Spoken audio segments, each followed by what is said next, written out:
Hey, what's up? Meron tayong i-unbox for today. Meron akong nabiling steel target from dito sa local gun store. Tignan natin guys kung anong itsura nito. Ito is budget steel target lang ito. Pero sabi naman nung iba is maganda raw.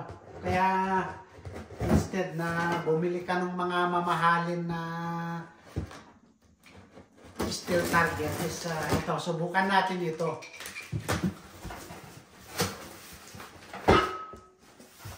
This is what's this?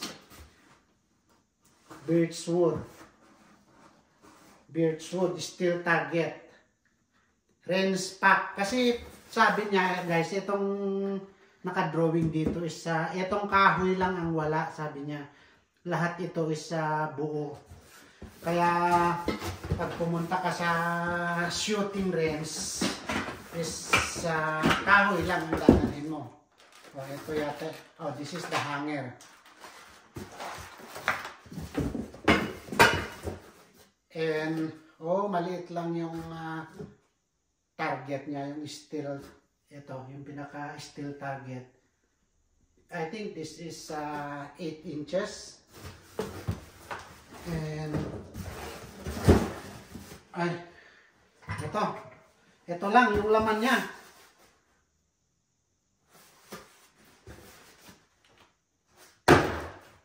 Then paano ito? Also open.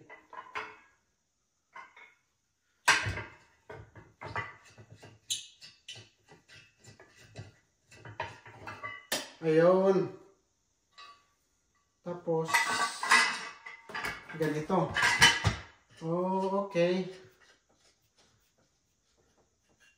Then yung kahoy dito muna ipatong.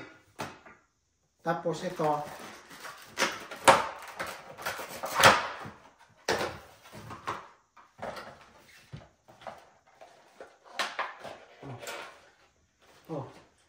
Where's the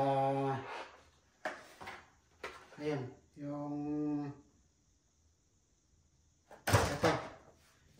yung securing lock nito.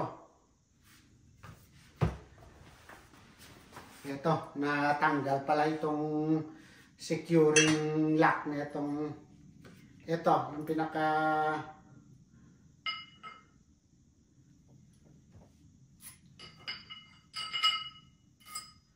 then dito.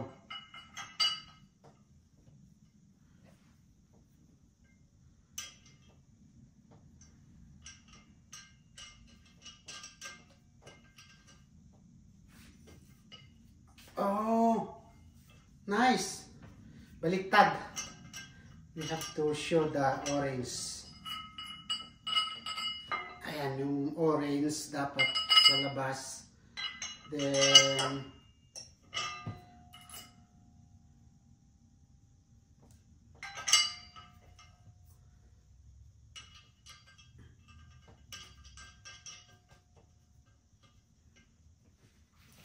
ganon.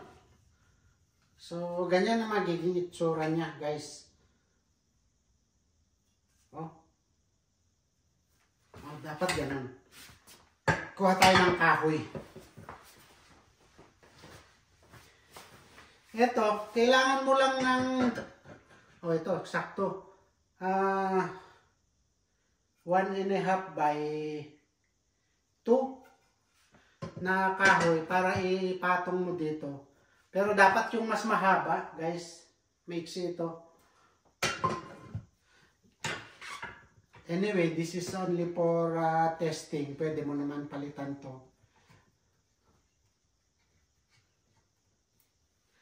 Ganyan ang maging itsura. Then, ito, ipatong mo dito.